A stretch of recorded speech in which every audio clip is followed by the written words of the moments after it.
Cut down on this because I've got 15, 20. You don't need that. I'll figure out how as I go. But I'll start with the details. I find it interesting, at least from the male point of view, and unfortunate, that women do seem to function as the sensitive and sensible force in causes. It does seem to be a truth, and it's been one for many years. In 1870, Julia Ward Howe, who was an influential social advocate and a well-connected Unitarian Universalist, held a Woman's Day for Peace, a Mother's Day for Peace, and appealed to women throughout the world to form a peace movement because the men in charge consistently started wars. And I read her appeal as the opening words. At the time, she was responding to the legacy of our Civil War and to the Franco-Prussian War, which was then happening in Europe.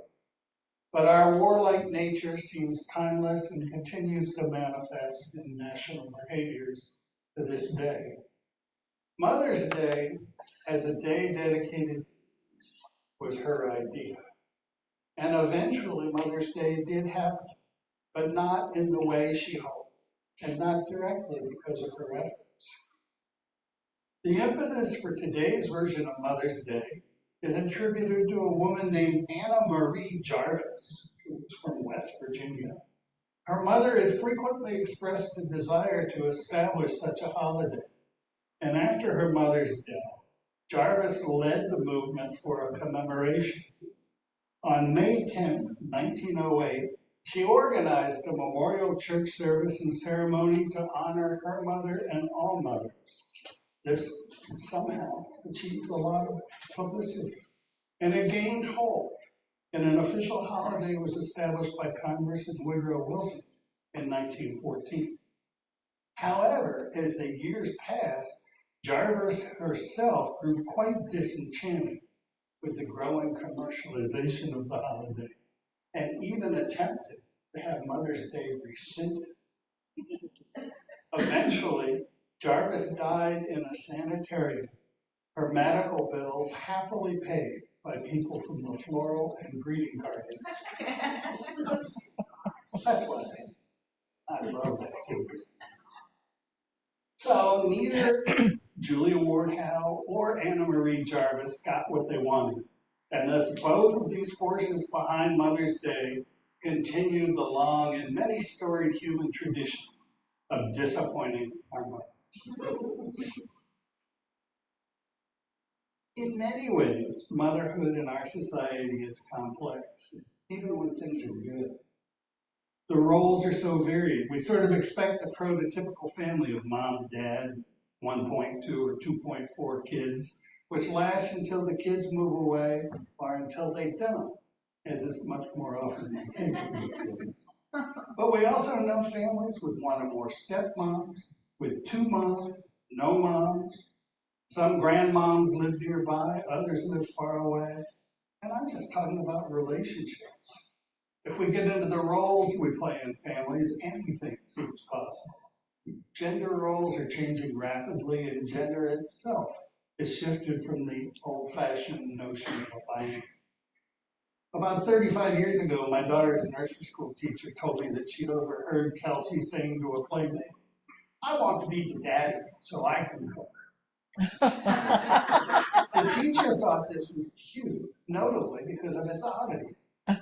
Her daughter is the same age now, and her daughter's daddy does most of the cooking in their house. And I'm sure her teacher wouldn't even flinch if she were to say the same thing. Most women work now, and at least in the circles I live in, gender equality, inside the home at least, is growing closer to a reality, although it's still often shaky. But for all we might talk about gender and roles and social norms, we also know that much specific to the mother-child relation is biological.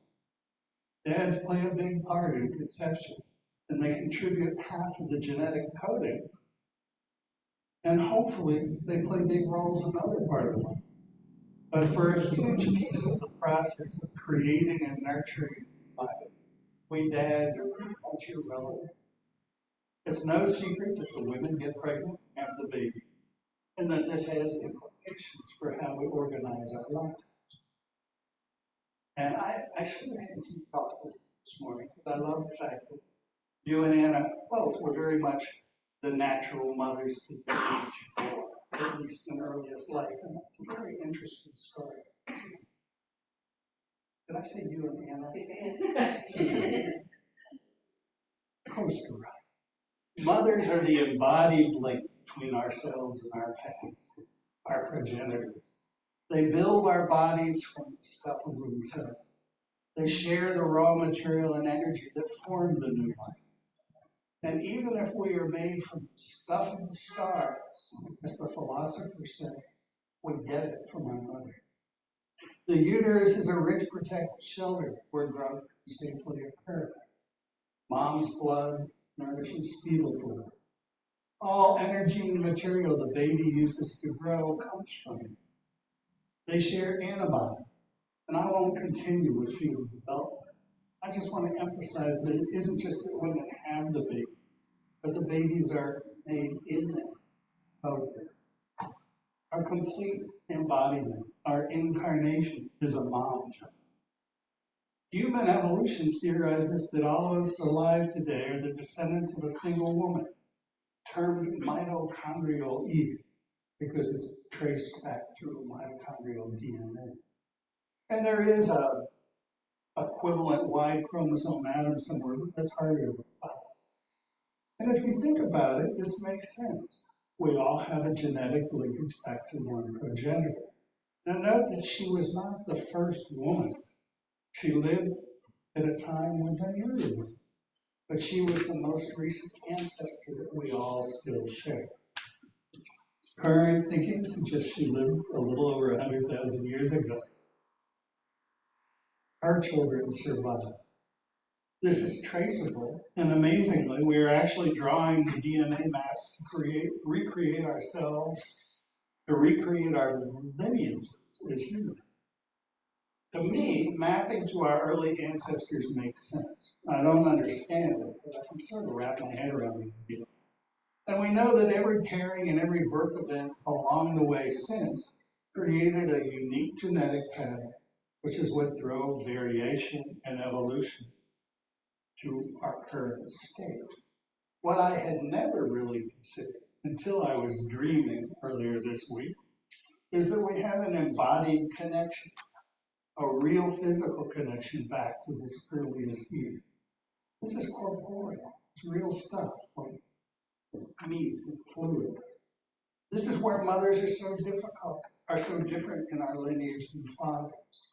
It might be that the stuff of embodiment is somewhat generic, and that the components of fluids and blood and raw materials that build bones and bind into muscle and vital organs, that they're fundamentally interchangeable. Maybe it's just mom and dad's DNA that direct the development of life. But I think there's more to this link. And it's not just me. Think of how Judaism is passed between generations only through the maternal lineage. The early Jews saw females as more than vessels, but as the true carriers of whatever is essentially Jewish. And it's not that women were otherwise held in such high regard. They were fundamentally respected in Judaism, but subservient to the men in all regular aspects of life, except that they were the carriers of the Jewish people. And this goes back to Abraham. His second son, Isaac, by his Jewish wife Sarah, became the leader of the Jews. His first son, Ishmael, by Sarah's servant Hagar, was never accepted. She was eventually exiled. Ishmael is seen by many Arabs as the patriarch, the peoples that now are mostly Islamic. And the Hebrew Bible, that's the Old Testament for those who are Christian, traces the history of the Jews through the patriarchs and kings. We hear of Abraham and Isaac and Joseph and Moses and David and Solomon and many others. These men held power and created dynasties. but it was the women, presumably their wives, that carried the essence of the people through the generations, direct embodiment. When we think of the maternal, our minds usually goes to the nurturing.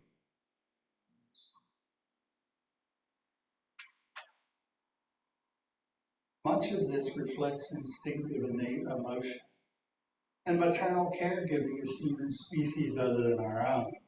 But most of our imagery around caring and attachment is feminine.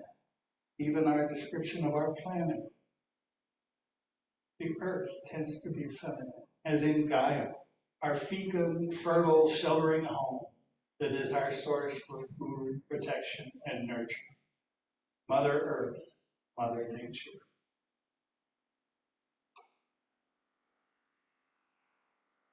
In the order we live in today, which is mostly so new we don't even understand it, our understanding of sex, gender, and what is essentially male or female is beginning to change, and to change rapidly. Personal identities and our assumptions about them are bending and becoming more fluid. Within a man-woman relationship and family, it's increasingly likely that the woman is an equal or greater than equal provider. And it's not uncommon for a stay-at-home dad to engage in nurturing child care and domestic tasks. We also experience man-man and woman-woman couples raising families and functioning at the same level. We also have single parents. In same-sex couples, sex and gender alone cannot be the basis for organizing life. Now, nothing I'm saying here is new, and nothing is earth-shattering. We're all learning to appreciate and respect the innate worth and dignity of all persons in a new way, without automatically separating men from women in our calculus. But women will always grow the babies, and women will always have the babies, and it's likely that women will continue to predominate as the first and primary caregiver and nurturer of children.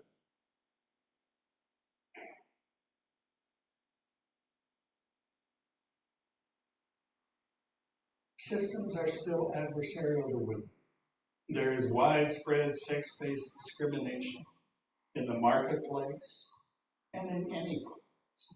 But hopefully the patriarchal past is losing traction as our norms, practices, and expectations shift.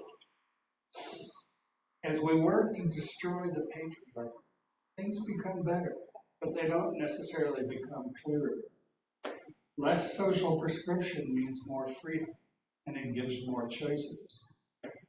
And because there will be so many ways of adapting in our life, I ask this on Mother's Day, what will we know? Is there an essence to being a mother other than having born a child? And what remains so special about the mother-child bond? Because so much of what we associate with motherhood is also associated with some things we're trying to discard.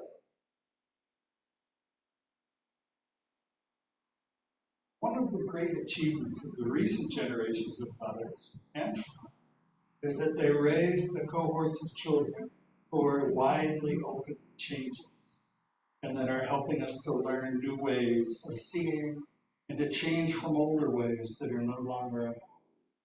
May we be worthy of their growth. Before I stop, I wish to return to the original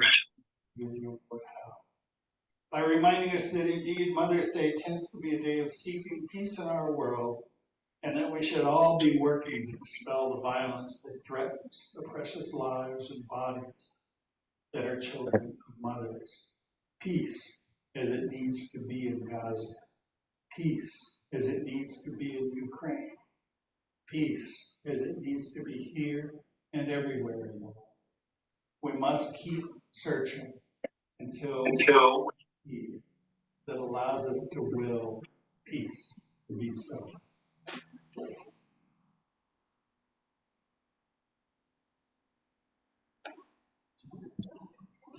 And now we're going to sing about it. I don't have the number. The high. 162. 162. 162 is a great hymnal. Paint a picture.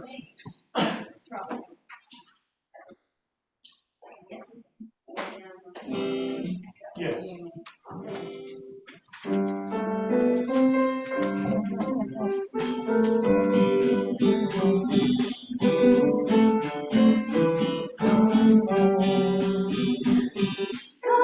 Down my sword and shield, down by the riverside, down by the riverside, down by the riverside. Gonna lay down my sword and shield, down by the riverside. Saying, war no more.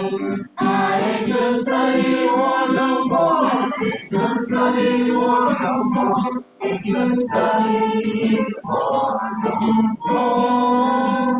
I ain't gonna study war no more. Ain't gonna study war no more. War no more. Gonna lay down my burden down by the riverside, down by the riverside, down by the riverside. Gonna lay down my burden down by the riverside. Saying, war no more. I ain't gonna study war no more. Ain't gonna study war no more. Ain't gonna study war no more. Ain't gonna study war no more. Ain't gonna study war no more. Ain't gonna study war no more. Gonna shake hands around the world. Everywhere I go. Everywhere I go. Everywhere I go. Gonna shake hands around the world. Everywhere I go. Saying, war no more. I ain't gonna study war no more. Ain't gonna study war no more. Ain't gonna study war no more. I ain't gonna study war no more. Ain't gonna study war no more. Ain't gonna study war no more.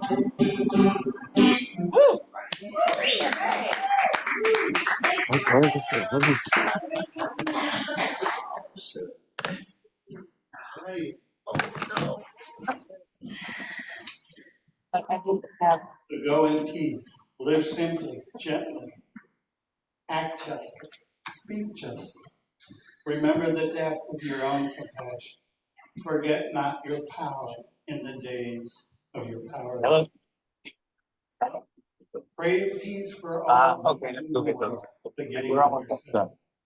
And go as you go with the dream of that peace alive.